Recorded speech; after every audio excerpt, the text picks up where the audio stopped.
And yes, it occurred. Like we're on trees? Or? Yeah, okay. So, because of supply chain bottlenecks. That's what I'm talking about. There was a labor Policy shortage choices because were made. of COVID. Policy choices and then there were was made. this thing called greedflation, which was called a left-wing conspiracy theory. But then we saw record returns for corporations. Emma Vigeland from the Majority Report appeared as a guest on Abby Phillips' CNN panel, where she went head-to-head with conservative commentator Scott Jennings. In this video, we'll break down key moments from that discussion, featuring Vigeland, Jennings, and other panelists, and I'll share my analysis, reactions, and insights as we watch the most intense exchanges unfold. Stay tuned for the full breakdown ahead. And if you have a problem with the economy, it's the other guy's fault, the last guy. We inherited a mess, affordability, but you can call it affordability or anything you want, but the Democrats caused the affordability problem, and we're the ones that are fixing it. Remember when Trump said this about his tariffs back in April? Maybe the children will have $2 instead of $30, you know? And maybe the $2 will cost a couple of bucks more than they would normally. Well, it is officially doll season, and a growing number of Americans are actually struggling right now in this economy. A new Fed survey found more Americans say that their finances are, quote, much worse now than they were a year ago. And they don't expect it to get any better in the next year either. Trump's approval rating on the economy has plummeted 15 points since he's taken office. And despite the president saying that the economy is great, he's now giving a $12 billion bailout to farmers who were hurt by his own tariffs.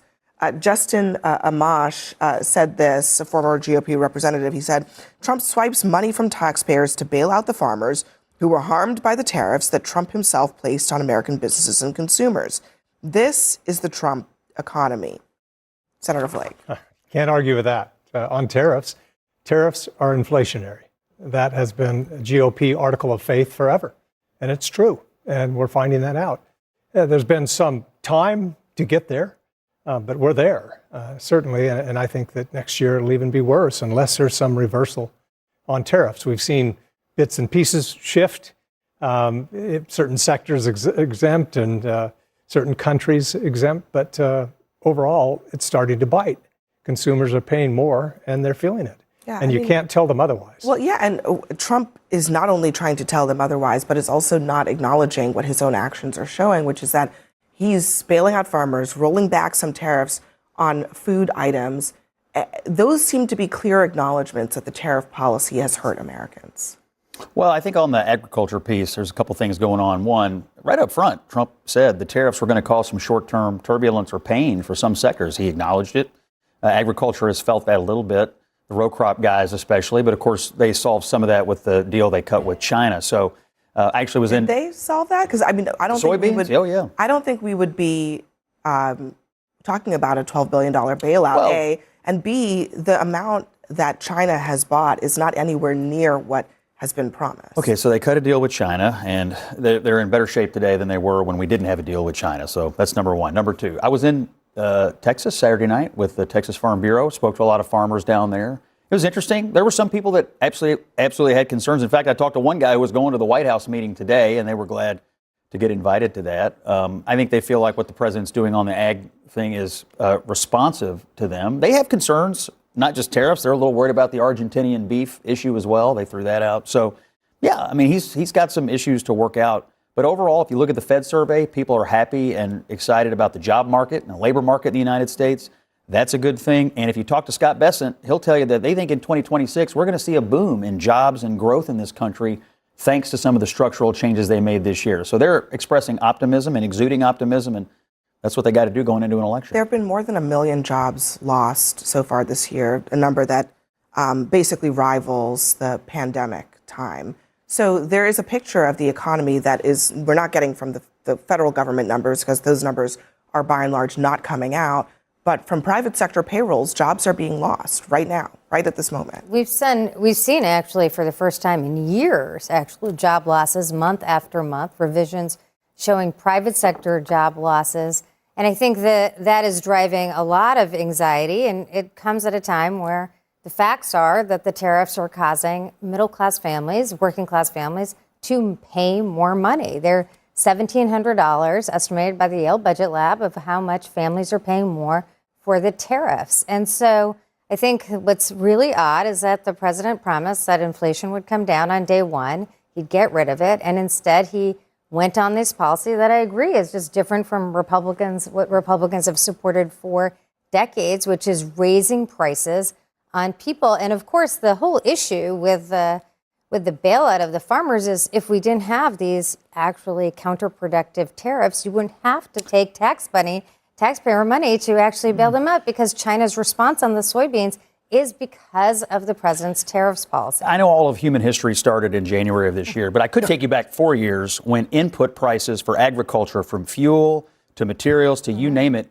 went through the roof. I know you know a little something about it because you worked under Joe Biden when it all happened. So these farmers, they're in a 10-month period here with Trump, but they just came out of a 4-month period where they were dying under the inflationary and affordability crisis caused by Democrats. They support this president. They like what he did today, and they're going to give him a little latitude to get out of I the mess. don't think that's accurate when you hear from farm bureaus. You don't think it's accurate that inflation happened under Biden? I'm sorry, Donald Trump talked about, we definitely had inflation, but Joe Biden didn't pass tariffs that actually, with his own policy, actually increased prices for people. And I think what's really stunning is that 1 year in, Donald Trump's approval on economics is actually now worse than Joe Biden's. So all you want to talk about Joe Biden, the fact is people hold Donald Trump responsible because it's his policies that are adding to the burden on families. As I mentioned earlier, Scott Jennings often comes across as overly self-assured on panels. I sometimes wish that on Abby Phillip's show, commentators were required to debate current issues without constantly bringing up past figures like Joe Biden or Barack Obama, because the discussion frequently turns into whataboutism. It feels like some pundits struggle to address present topics without redirecting to old political battles. Meanwhile, as we'll see shortly, Emma Vigeland tends to approach these conversations with detailed points and supporting evidence. In contrast, others lean more on personal impressions than verifiable facts. Despite claiming to champion logic over emotion, there's also a noticeable habit Jennings has of looking straight into the camera during debates. It's hard not to wonder whether it's intentional or just a quirk of his on-air style. Joe Biden, David Axelrod writes, Donald Trump recaptured the White House in part by relentlessly exploiting Biden's failure to heed widespread concerns about the rising cost of living. And now, bizarrely, President Trump is walking himself and his party into the same perilous trap by denying the economic reality that working families are living.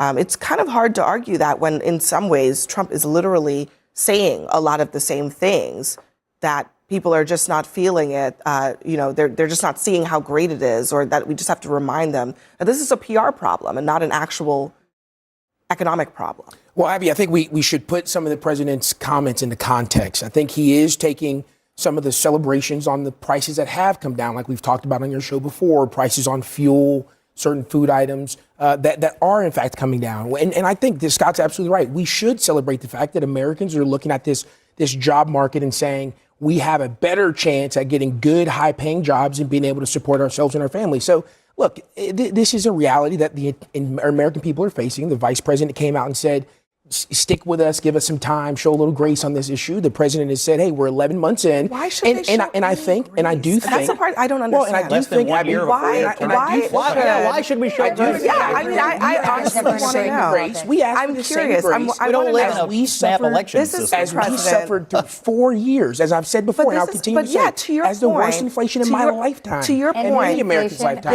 This is a president who came into office and he said, this is going to be my top priority. Yep. That you all are suffering under the inflation of the Joe Biden administration. I'm going to fix it. I'm going to fix it on day one, he says. Why should then Americans, almost a year into this thing, turn around and say, well, you've raised prices on us through tariffs, but we're going to just give you some grace? That doesn't make any practical sense, and it doesn't make any political sense. Would it make any sense to go back to the people who caused it in the first place? No, well, if you ask voters, it's funny that you should bring that. Well, Scott definitely thinks he landed a strong jab there.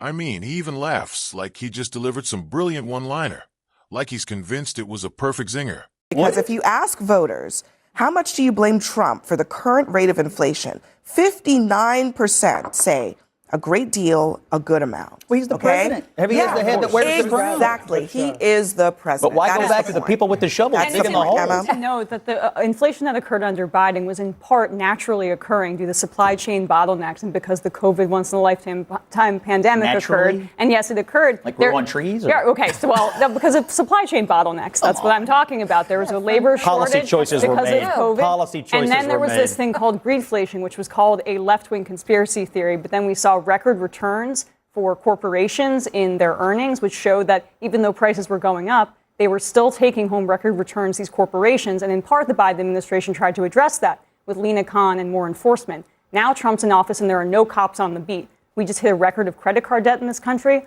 over $1.2 trillion of credit card debt. We just hit a record in terms of subprime auto delinquencies, showing that people are really hurting. And there's something like the top 1% owns 50% of all stocks and trades. This is an income inequality problem as well as Trump a tariff is also problem. blaming greedflation now, Now. for rising costs. And so, to your point, it was considered just sort of a Democratic talking point. Now Trump is doing the same thing. Again, you're seeing the same patterns playing out.